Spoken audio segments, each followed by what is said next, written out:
할렐루야. 아멘. 네. 오늘은 이제 선교에 대해서 보내어진 교회, 세워지는 교회라는 제목으로 로마서 10장 8절에서 17절까지 말씀을 함께 보도록 하겠습니다. 자, 여러분들이 기도해 주신 덕분에 정말 미국에서의 모든 이 선교 일정들을 잘 마치고 왔습니다. 그리고 또 무엇보다도 제가 영상으로 여러분들을 다 지켜봤습니다. 영상을 봤는데 제가 너무 감사한 게 정말 우리 지체들 한 분 한 분이 교회를 이렇게 사랑하고 교회를 세우기 위해서 얼마나 애쓰고 계신가, 이런 걸 보면서 다시 한번 제가 이 선교란 무엇인가를 깊이 묵상하게 됐습니다. 그래서 이제 저희가 오늘 이 선교에 대해서 좀 살펴보려고 하는데요. 여러분, 성경에 선교라는 말이 있을까요, 없을까요? 성경에. 성경에는 복음 전하는 거 있어요. 복음 전도자, 이런 단어가 있어요. 근데 선교나 선교사라는 단어, 영어로는 미셔너리라는 단어가 성경에는 없습니다. 성경에는 없는 말이에요. 자, 그런데 성경에서는 이 보내어지다라고 하는 그 최초의 단어가 사도라는 단어를 써요. 영어로는 아파슬이라고 하는데, 이거는 헬라어로 보내어진 사람들이라는 뜻이 있어요. 근데 이 사도는 오직 예수님께서 부르신 사람들만 사도예요. 그러니까 다른 사람들은 사도가 될 수가 없습니다. 예수님이 부르신 사람들만 사도예요. 그래서 요한계시록에 가봤더니 사도가 아닌데 사도라고 하는 자들의 그 악한 자들, 그 사탄의 무리들이라고 아주 예수님이 딱 못 박아버려요. 그러니까 사도는 누구만이에요? 예수님의 제자들. 자, 사도는 예수님의 제자들입니다. 그 외에는 사도가 없어요. 성경은 분명히 말씀하고 있습니다. 자, 그런데 성경에서 보면 오늘 말씀에서 보내어진 자라는, 보내어지지 아니하였다면이라는 단어가 나옵니다.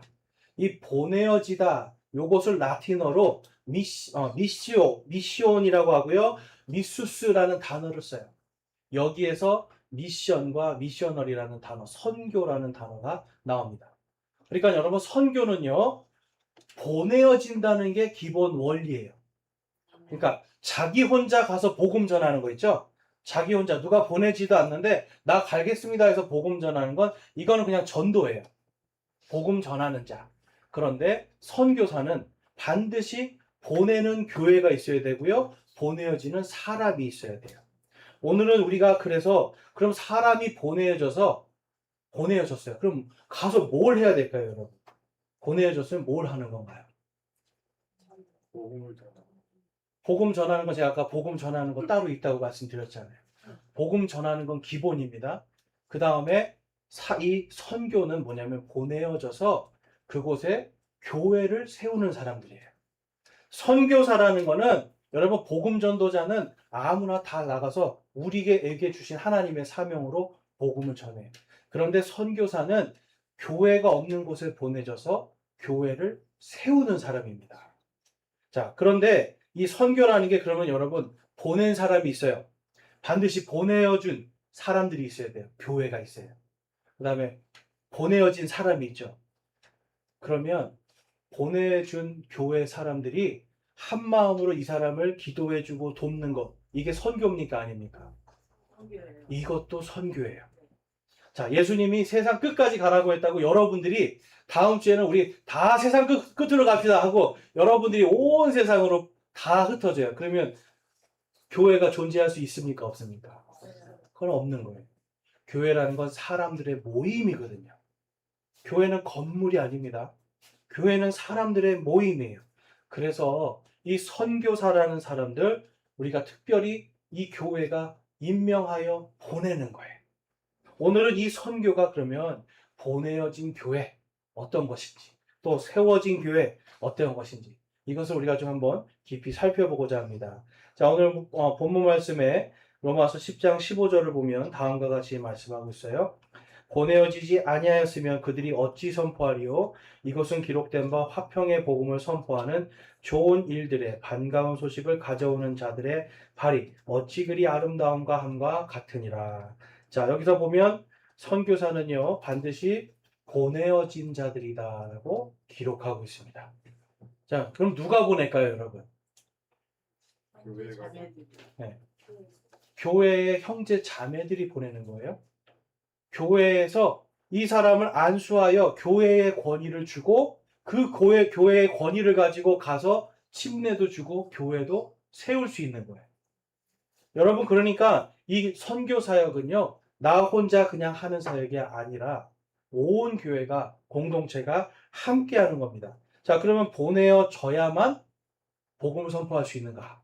근데 그냥 일반적으로 복음 선포는 누구나 다 할 수 있습니다.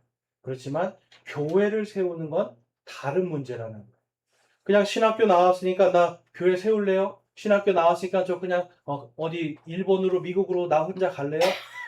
여러분, 이거는 복음 전도자예요.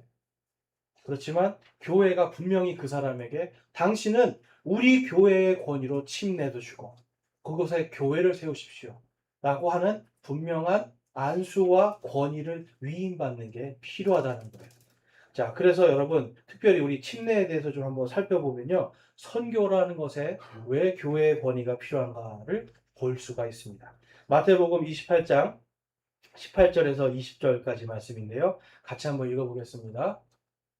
네, 시작.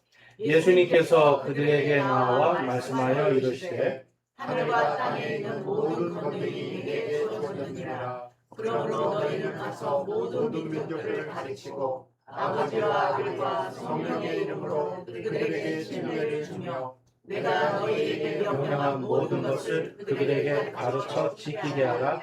보라, 세상의 끝까지 항상 너희와 함께 있으리라 하시니라. 아멘. 네, 지금 예수님께서 말씀하시는 거예요. 하늘과 땅에 있는 모든 권능이 내게 주어졌느니라 라고 말씀해요. 교회의 머리는 누구이신가요? 예수 그리스도예요.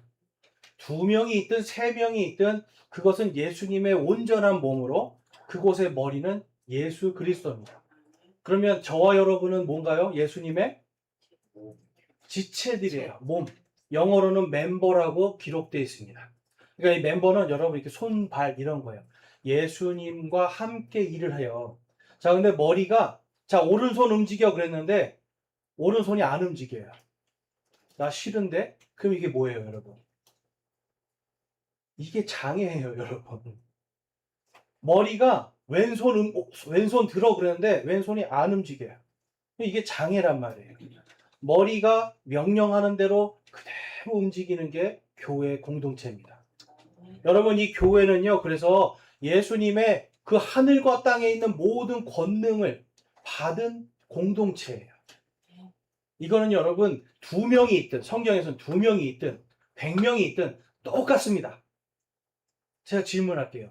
여러분, 2-3 사람이 있으면 작은 예수님이고 한 10,000명 있으면 큰 예수님인가요? 아니요. 여러분 어떻게 생각하세요? 같은 예수. 똑같아요. 교회는요, 숫자가 중요한 게 아니라 그들이 정말 예수님이 명령하는 대로 예수님이 이 선포하신 말씀 그대로 행하는가, 이것이 가장 중요해요. 아멘. 여러분, 선교에 있어서 지금 여기서 보니까 그러므로 너희는 가서 모든 민족들을 가르치고. 여러분, 선교에 있어서 제일 중요한 게 뭔가요, 그러면? 가르치고. 복음도 가르쳐야 되고요. 하나님의 말씀도 가르쳐야 되고요. 교회가 어떻게 하는 건지 가르쳐야 돼요. 그 다음에 아버지와 아들과 성령의 이름으로 그들에게 뭘 주래요? 침례를 주며. 여러분, 그럼 이 침례는 어디에서 온 침례인가요? 하늘에서 오는 거예요. 여러분, 교회의 권위는요, 교회의 이 공동체의 권위는 하나님께서 하늘에서 주신 권위예요. 제가 이번에 미국에 가서 이렇게 여러분들 예배 드리는 거 보면서 너무나 감사했습니다. 어떤 분이 그런 말씀 하시더라고요. 이제는 목사님이 없어도 될 것 같아요. 이제는 우리 교회는 목사님이 없어도 될 것 같아요. 네, 바로 그거예요. 교회는 목사가 중심이 돼서는 안 돼요. 교회는 목사는 한 명의 그냥 가르치는 사명, 직분 받은 사람이지 여러분보다 높은 사람이 아니에요. 오히려 여러분을 예수님처럼 발 닦아주고 섬기는 사람이 목사예요. 목사가 해야 될 거는 여러분들이 이 교회를 잘 지키고 운영해 나갈 수 있도록 가르치는 역할, 거기까지입니다. 그 나머지 침례는 누가 줍니까? 목사의 권위로 줘요? 아니요. 이 하나님께서 하늘과 땅에 있는 모든 권위를 주신 이 교회의 권위로 주는 거예요. 그래서 우리가 지난 6월 초에 우리 방경호 형제님 침례 줄 때 제가 나 김명중은 이렇게 드리지 않았어요. 연서 제1침례교회는 방경호 형제님에게 침례를 주노라. 저는 그냥 대리인이에요. 여러분, 교회는요 이렇게 한 마음으로 목사가 뭘 가르치는 게 아니라, 제가 봤더니 우리 형제님들이 설교도 너무 잘하시죠. 성경 공부도 너무 잘 가르치시고. 여러분, 이게 가장 아름다운 교회예요. 선교하는 교회에 있어서 가장 핵심은 어떤 특별한 한 사람이, 특출난 사람이 서는 것이 아니라 모든 형제들이 다 가르칠 수 있는 능력, 모든 형제들이 다 아버지와 아들과 성령의 이름으로 침례를 주는 권위를 갖는 교회. 그 다음에 20절에 내가 너희에게 명령한 모든 것을 그들에게 가르쳐 지키게 하라. 여러분, 가르쳐 지키게 하려면 뭐가 필요해요? 반드시 교회가 필요한 겁니다. 가르쳐 지키게 하는 건, 제가 오늘 복음 전합니다. 오늘 여러분 예수천국 불신지옥 예수님 믿고 구원받으세요 하고 저는 떠나버려요. 그럼 누가 이 사람들에게 그 다음에 가르쳐 지키게 해요? 여러분, 오늘날 보면 복음이요 여러 가지예요. 복음이 여러 가지예요, 여러분. 네. 어떤 사람은 이렇게 가르칩니다. 죽어봐야 압니다. 그래서 죽어서 천국에 가서 내가 구원받았구나 안다는 거예요. 근데 열심히 교회 다녔는데 죽었어요. 근데 딱 눈 떠보니까 어디야? 지옥이야. 여러분, 이런 복음이 있고요. 또 어떤 사람은 구원은 받았는데 열심히 착한 일을 쌓아 올려야 된다. 열심히 착한 일을 이만큼 쌓아 올리면 천국에 간다는 거예요. 자, 그럼 한 몇 점 정도 올려야 될까요, 여러분? 하나님 보실 때 여러분 몇 점이세요? 몇 점이신 것 같아요? 네. 성경에서는 우리는 다 빵점입니다. 우리는 다 빵점이에요. 오직 예수 그리스도의 보혈을 통해서 예수님 때문에 우리가 구원받을 수 있는 100점에 도달하는 거예요. 내가 할 수 있는 건 아무것도 없어요. 오직 하나님께서 우리에게 주신 예수님의 그 은혜, 보혈의 은혜로 우리가 구원받는 겁니다. 오늘 말씀에서도 나오죠, 여러분. 사람이 마음으로 믿어 의에 이르고 입으로 시인하여 구원에 이르느니라. 여러분, 마음으로 믿으십니까? 아멘. 입으로 시인하셨습니까? 아멘. 여러분, 다른 조건이 성경에 써 있습니까? 없습니까? 없어요. 없어요. 예수님을 주 예수님으로 시인하는 사람. 예수님께서, 하나님께서 그분을 죽은 자 가운데서 일으키신 것을 믿는 사람. 여러분, 성경에 있는 복음은 딱 한 가지밖에 없습니다. 그러면 여러분, 이 교회는 어떤 사람들이 모이는 곳이에요? 죽어봐야 천국 간다고 하는 사람들이 모이는 곳입니까?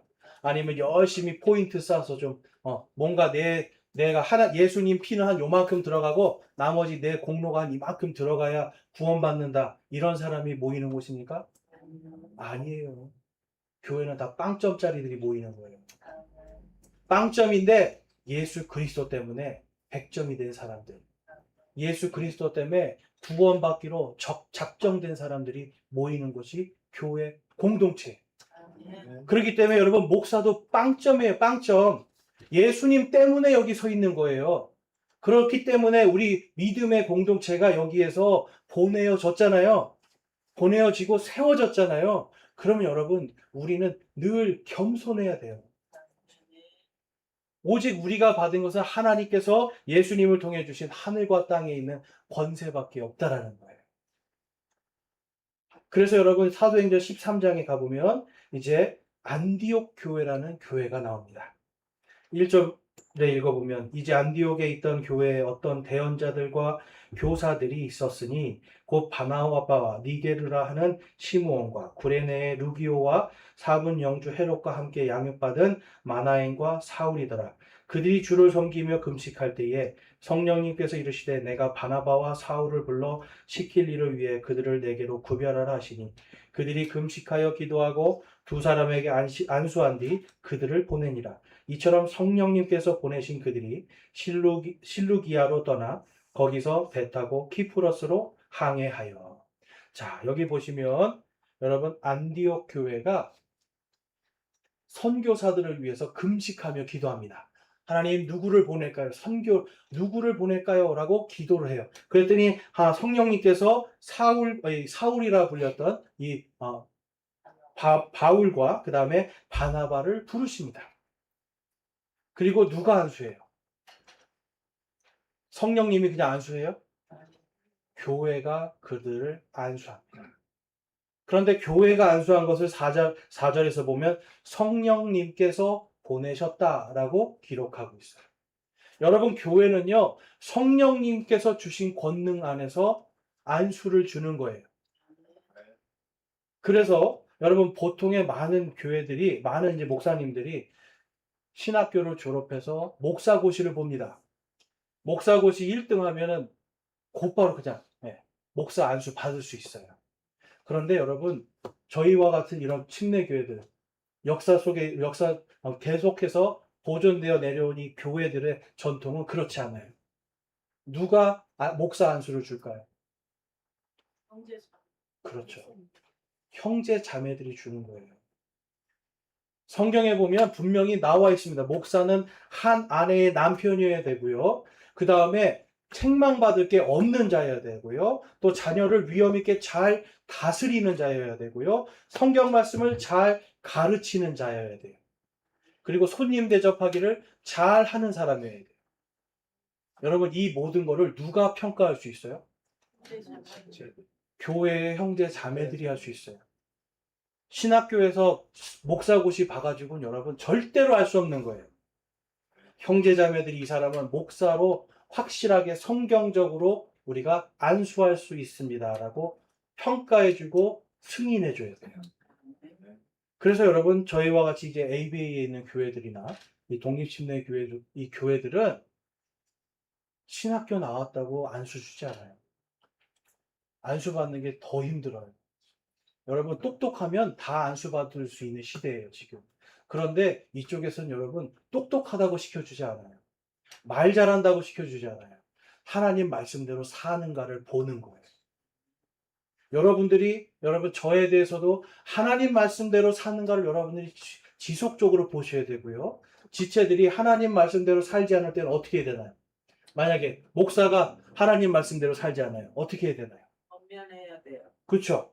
어떻게 권면해야 되나요, 여러분? 성경 말씀대로 처음에는 개인적으로 가서 목사님 바꾸셔야 됩니다. 해줘야 되고요. 그게 안 되면 예수님이 명령하신 거예요. 마태복음 18장에. 그 다음에 두세 사람이 가서 목사님 이거는 바꾸셔야 됩니다. 두세 사람이 권면해 줘야 돼요. 그래도 바꾸지 않아요. 그럼 어떻게 됩니까? 온 교회 앞에서 목사를 세워놓고 그거를 권면해주고 회개하고 돌이키게 해줘야 돼요. 여러분, 이 원리가 잘 세워지려면 반드시 성경적인 교회가 세워져야 되겠죠. 여러분, 선교사는요, 그냥 가서 복음 전하고 침례주고 끝! 이거 아니에요. 이거 아니에요. 어떤 데 가보면요, 여러분, 그런 선교사도 많이 있습니다. 제가 이번에 몇 명을 구원시켰습니다. 몇 명을 침례줬습니다. 여러분, 몇 명 구원하고 몇 명 침례주는 거 선교사가 하는 일 아니에요. 그거 하나님이 하셨으니까 하는 거 아닙니까? 그건 내 자랑이 아니죠. 그러니까 선교사는 하나님이 구원해 주시고 하나님께서 침례받게 해주신 그 사람들을 어떻게 해야 돼요? 잘 가르치고 그들이 예수 그리스도의 말씀을 지키게끔 해야 돼요. 이게 성경적인 교회고요. 목사도 그렇게 살 수 있도록 성도들이, 지체들이 함께 세워져 나가는 거예요. 이게 함께 세워져 나가지 아니하면 여러분 절대로 성경적인 교회를 세울 수가 없습니다. 그래서 선교사는요, 그냥 혼자 전하는 자가 아니라 반드시 보내는 사람들이 필요하고, 그 다음에 그곳에 성경적인 교회를 세워야 되는 거예요. 자, 사도행전 15장 1절에 가면 이런 말씀이 있습니다. 어떤 사람들이 유대로부터 내려와 형제들을 가르치며 이르되 너희가 모세의 관례대로 할례를 받지 아니하면 능히 구원받지 못하리라 하니 그러므로 바울과 바나바와 그 사람들 사이에 적지 않은 분쟁과 논쟁이 일어나니라. 이에 그들이 이 문제로 인하여 바울과 바나바와 자기들 가운데 몇 사람을 예루살렘에 있던 사도들과 장로들에게 보내기로 결정하니라. 자, 여러분, 요번에 제가 미국에 갔다 온 게 바로 이겁니다. 이게 예루살렘 공회라고 하는 신학적인 용어로 그냥 예루살렘 공회다라고 최초로 교회가 주변에 있는 모든 교회의 대표들을 부른 거예요. 대표들을 불러서 지금 신학적인 논쟁을 우리가 정리하자라고 얘기합니다. 어떤 논쟁이 있었냐면 지금 당시의 교회는 유대인들이 많았어요. 그런데 거기에 이제 이방인들이 구원받아서 들어오기 시작합니다. 그런데 유대인의 남자들은요, 유대인의 관례대로 할례라는 걸 받아야 돼요. 할례는 여러분 포경술 같은 겁니다. 근데 이 할례를 받음으로써 나는 이제 하나님의 사람입니다 라는 것을 자기 아이덴티티를 갖는 거예요. 자기 자신이 누구인지를 알게 되는 거예요. 자, 그런데 이방인이 들어왔는데 자꾸만 할례 주라 그러는 거예요. 여러분 이게 뭐냐면 예를 들어 이런 거예요. 아이들에게 유아 세례를 많이 줍니다. 어떤 교회들. 그래서 성경에 어떤 것을 근거로 줍니까? 라고 하면 전부 다 이래요. 아이들에게 할례를 주지 않았습니까? 할례를 주는 것과 똑같은 원리로 아기들에게 세례를 줍니다. 이렇게 얘기를 해요. 들어보셨나요, 여러분? 네. 유아 세례라는 게 원리가 할례라고 그래요. 근데 지금 여기서 봤더니 뭐예요? 할례에 대해서 지금 이게 옳은 건가 아닌가를 가지고 예루살렘에 모여서 지금 회의를 해요. 그 다음 말씀 한번 볼게요. 3절에서 4절 말씀 우리 같이 한번 읽어보겠습니다. 시작. 교회가 그들의 길로 보내며 그들이 베델 유대와 사마리아를 지나며 이방인들의 열심을 밝게 하려 모든 형제들에게 큰 기쁨을 끼치니라. 그들이 예루살렘에 이르러 교회와 사도들과 장로들에게 영접을 받고 하나님께서 자기들과 함께 행하신 모든 일을 밝히 말하니라. 아멘. 여러분 지금 교회가 지금 선교사들을 보내는데 지금 이 상황은 가서 복음 전하라는 상황이 아니라 하나님의 지금 이 구원의 복음을 올바로 그곳에 가서 정확하게 만들어라, 정립시켜라 하기 위해서 보냈어요. 근데 이들이 가면서 지금 뭘 얘기하냐면 할례가 아니라 이 이방인들이 믿음으로 구원받았습니다. 이방인들이 지금 예수님을 마음으로 믿어 입으로 시인하여 구원받았습니다 라고 하는 것을 각 교회들에게 가서 다 복음을 전한 그 상황을 얘기했어요. 그랬더니 사람들이 어때요? 형제들이 큰 기쁨을 얻었어요. 큰 기쁨을 얻었어요. 여러분 지금 할례를 받아야 됩니다. 11조 해야 됩니다. 새벽 기도해야 됩니다. 뭐 해야 됩니다. 뭐 해야 됩니다. 그래야 구원받습니다. 여러분 이런 얘기 아니에요. 오직 예수 그리스도의 은혜로 이방인들이 구원받았습니다. 지금 이거를 전하니까 모든 교회들이 가면서 만나는 모든 교회들이 큰 기쁨을 얻게 됩니다. 여러분 그 다음에 15장에 가보면 이런 말씀이 있습니다. 이 11절에 오직 우리는 그들과 마찬가지로 주 예수 그리스도의 은혜로 구원을 받은 줄을 믿노라 하니라. 이에 온 무리가 조용히 하고 바나바와 바울이 하나님께서 자기들을 통하여 이방인들 가운데서 어떤 기적들과 이적들을 행하셨는지 밝히 말하는 것을 들으니라. 이에 사도들과 장로들이 온 교회와 더불어 자기들의 동료 중에 택한 사람들을 바울과 바나바와 함께 안디옥으로 보내는 것을 기쁘게 여기니라. 그들은 곧 형제들 가운데 주요 인물인 바사바라 하는 유다와 실라더라. 여러분 지금 이 공회에서 확실하게 선포하는 거예요. 할례가 아니라 뭐라고요? 11절에 주 예수 그리스도의 은혜로 주 예수 그리스도의 은혜로 구원받는 것이지 할례로 구원받는 게 아니라고 정확하게 규정해줘요. 그러니까 여러분 어린아이에게 할례를 유대인식으로 할례를 주기 위해서 할례를 줄 수 없으니 유아 세례를 줍니다라고 하는 게 이게 성경적으로는 절대로 맞지 않는 거예요. 그래서 오늘날도 미국에서 제가 아는 장로교 목사님들이 이제는 유아 세례 안 줘요. 성경을 아시는 분들은 유아 세례 안 주고 아이들에게 그냥 축하한다고 꽃 주고 말아요. 그런데 요즘 지금 이 세상에 아직도 수많은 교회들은 카톨릭의 전통에 따라서 계속 유아 세례를 준단 말이에요. 하면서 얘기해요. 이 아이의 원죄를 씻어야 됩니다. 죄를 씻어야 됩니다. 근데 여러분 베드로전서에서 뭐라고 그래요? 이 침례는 죄를 씻는 의식이 아니라고 분명히 말하고 있어요. 예수 그리스도를 믿습니다라고 입으로 고백한 사람이 예수님의 명령에 침례를 받으라고 하신 그 명령에 선한 양심이 응답하는 게 침례예요. 침례 안 받아도 여러분 구원 받습니다. 침례 받는다고 구원 받는 거 아니에요. 우리가 마음으로 믿어 의에 이르고, 따라해 보겠습니다. 마음으로 믿어 마음으로 믿어 의에 이르고 의에 이르고 입으로 시인하여 입으로 시인하여 구원에 이르느니라. 구원에 이르느니라. 이게 예수 그리스도의 은혜예요. 지금 여러분 사도행전 15장에서 뭘 말씀하는 거예요? 이 선교사들은요 단순히 복음만 전하는 게 아니라 교리적인 것도 함께 모여서 정확하게 세우는 거예요. 제가 이번에 다녀온 ABA 이 대표자 회의가 바로 그겁니다. 지금까지 총 100회를 모여서 그 안에서 교리도 정확하게 잡고 그 다음에 선교 보고를 하는 거예요. 이렇게 이방인들이 어떻게 구원받고 있습니다. 예수님의 은혜가 하나님의 역사가 어떻게 일어납니다. 라는 걸 보고할 때 모든 사람들이 기뻐하는 겁니다. 여러분 선교사는요 단순히 그냥 가서 복음 전하는 사람이 아니라는 거 아시겠죠? 아멘. 그 다음에 이 선교사는요 단순히 자기 혼자 가는 게 아니라 항상 보내어지는 사람이 있다라는 거죠. 그 다음에 선교사는요 하나님의 말씀이 이 교리의 말씀들이 정확하게 설 수 있도록 함께 노력하는 사람들이에요. 그렇기 때문에 선교사는요 반드시 성경적인 교회를 세워야 됩니다. 여러분 성경적인 교회 그러니까 너무 어려운 것 같죠?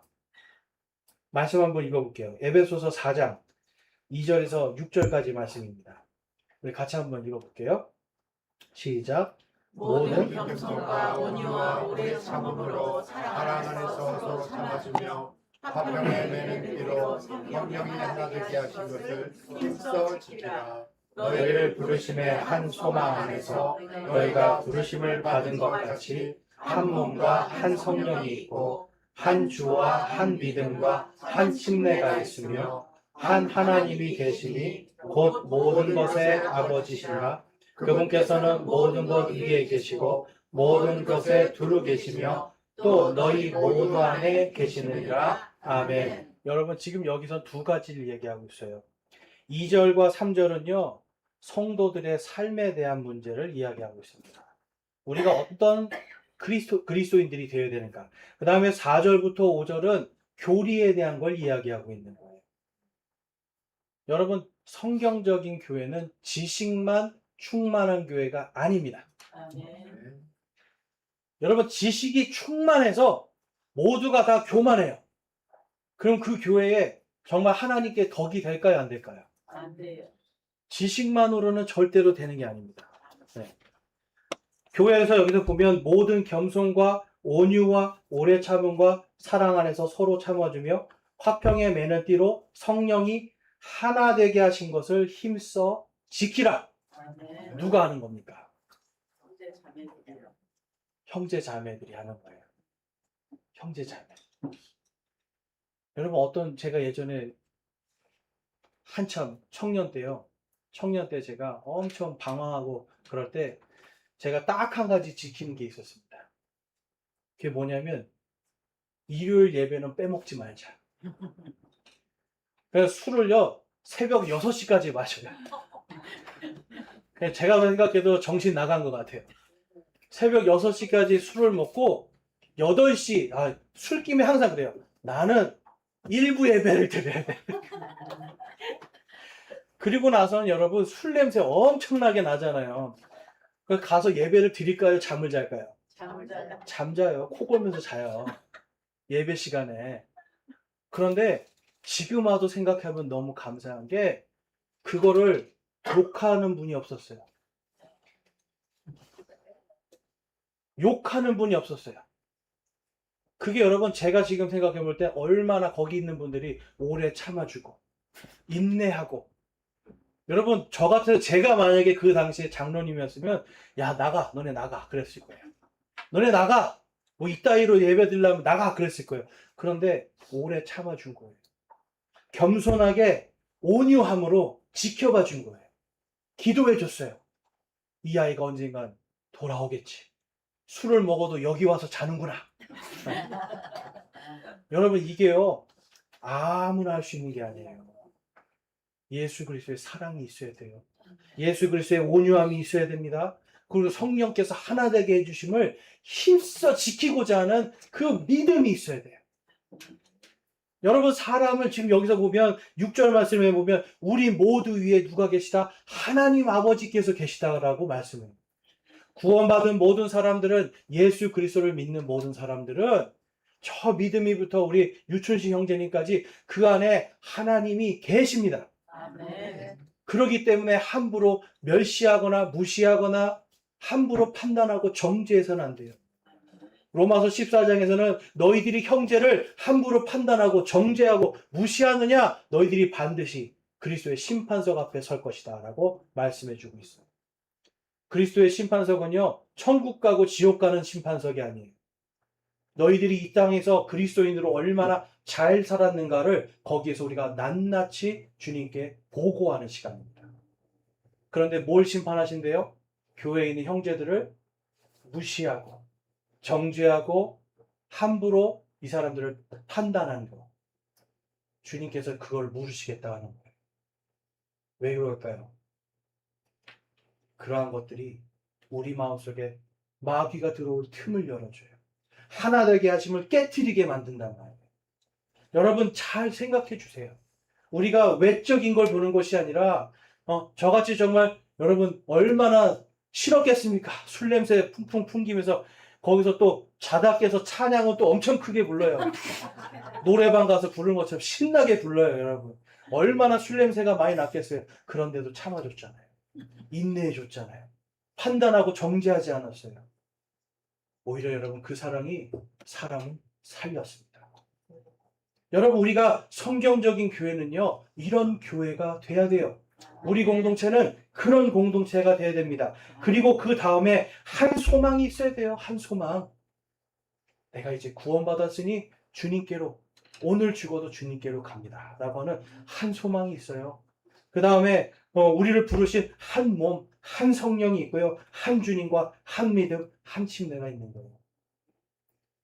여러분 한 하나님, 한 주님 이 모든 게 이 교회를 온전히 튼튼하게 세우는 교회의 기둥과 같은 말씀들이에요. 여러분들이 이러한 말씀들을 잘 공부하고 가르쳐 지킬 정도로 성장해야 돼요. 성장할 수 있어야 돼요. 그렇지 아니하면 교회는 여러분 결코 성경적인 교회로 설 수가 없습니다. 제가 이번에 미국에서 보면서 우리 교회가 정말 이제는 그 시작이 됐구나를 분명하게 깨달았습니다. 여러분들 덕분에 제가 아주 마음 편하게 가서 선교 보고 할 수 있었어요. 또 미국 교회에서 우리 김덕원 형제님 설교 들으신 분들이 설교를 어떻게 저렇게 또박또박 하느냐고 이렇게 또 하고 방경호 형제님 설교 들으면서 와 정말 설교를 참 잘한다고 하고 제가 그래서 칭찬 많이 받고 왔습니다. 어떻게 이렇게 교회가 목사가 없는데 잘 돌아가게 했느냐. 여러분 이게 진짜 교회예요. 목사가 없어도 다 같이 잘 돌아가는 교회. 우리 유창우 형제님 보세요, 여러분. 그냥 여러분 실수가 보였나요? 안 보였죠. 자세히 보면 실수 있어요. 근데 자세히 보면 실수 있어요. 그런데 모두가 사랑하는 마음으로 보니까 실수가 보이지 않아요. 그렇잖아요. 얼마나 우리가 이번에 함께 믿음으로 성장했는지 우리는 하나님의 말씀 가운데서 온전히 설 수 있는 그러한 교회가 이제는 돼가고 있다. 그래서 성경적인 교회를 그러면 이제는 어떻게 해야 됩니까? 힘써서 지켜야 됩니다. 힘써서 지키는 건 저와 여러분의 몫이에요. 저 혼자만 할 수 있는 게 아니라 함께 그것을 해야 된다는 거예요. 빌립보서 3장 17절에 가보면 형제들아 너희는 함께 나를 따르는 자가 되고 또 너희가 우리를 본보기로 삼은 것 같이 그렇게 걷는 것들을 주목하라. 본보기라는 말이 나오고 주목하라가 나와요. 근데 여러분 이게 참 보면요. 사도 바울이 굉장히 교만한 것처럼 보여요. 예수님을 본받아라 안 하고 누구를 본받으래요? 나를 본받아라 그래요. 근데 여러분 이거는 그냥 교만해서 하는 말이 아니에요.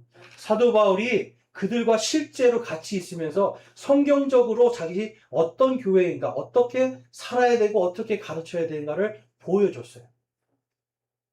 여러분 우리가 앞으로 보내야 될 선교사는요. 우리 교회를 본보기로 삼게 돼 있습니다.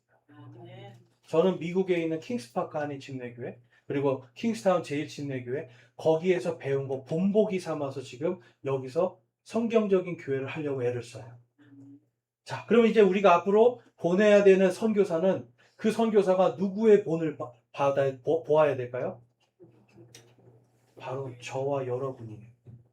우리가 찢어져서 싸우고 사랑이 없고 우리가 뭐 교리적으로 완전히 틀어지고 그러면 그 선교사도 반드시 그렇게 돼 있습니다. 그렇기 때문에 앞으로 우리가 성경적인 교회라는 것은 이제 우리가 보내는 교회로서 온전하게 세워지기를 힘써 지켜야 된다는 거예요. 여러분 예배도 그렇고 우리가 교회에 와서 뭘 받으려고만 자꾸 하면 안 된다는 거예요. 예배는 받는 것이 아니라 드리는 것입니다. 내가 받은 구원의 기쁨을 드리는 거예요. 감사를 드리는 거예요. 그 다음에 하나님께서 주신 이 공동체를 힘써 지키는 우리의 의무와 사명이 있는 거예요. 그것을 통해서 여러분 선교사도 그렇고 보내는 교회도 그렇고 모두가 하나로 선교의 사역을 감당하게 되는 겁니다. 여러분 오늘 우리가 선교사는 반드시 파송되는 교회가 있어야 돼요. 그러면 우리는 반드시 성경적인 교회가 되어야 됩니다. 겸손과 온유와 오래 참음과 사랑과 믿음과 화평케 하는 것으로 성령이 하나 되게 하심을 힘써 지켜야 됩니다.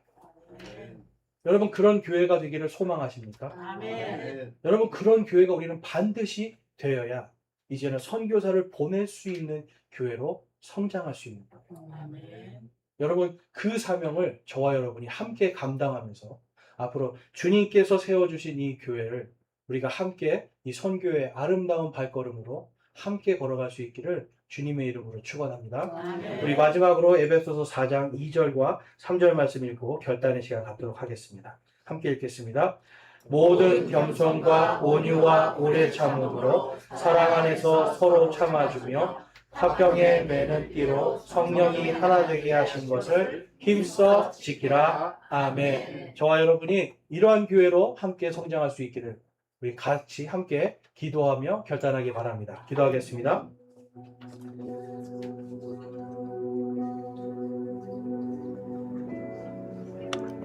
이 시간 기도하실 때에 여러분 나는 정말 겸손과 온유와 오래 참음과 사랑과 인내와 화평에 매는 띠로 성령이 하나 되게 하신 것을 힘써 지키고 있는가? 우리 공동체를 그렇게 지키고 있는 사람인가? 다시 한번 생각해 보시고요. 정말 내가 성경적인 교회를 세우는 이 선교의 사역을 잘 감당하길 소망합니다라고 결단하시기 바라고요. 아직도 내가 예수 그리스도를 온전히 믿지 못하고 구원받지 못하고 있었는데 오늘 설교를 통해서 내가 예수 그리스도를 영접하고 구원받고 내가 이제 예수님의 은혜로 천국에 갈 수 있는 소망과 확신을 가지게 됐습니다 라고 하시는 분도 기도로 마음을 준비하기 바랍니다. 기도하시겠습니다.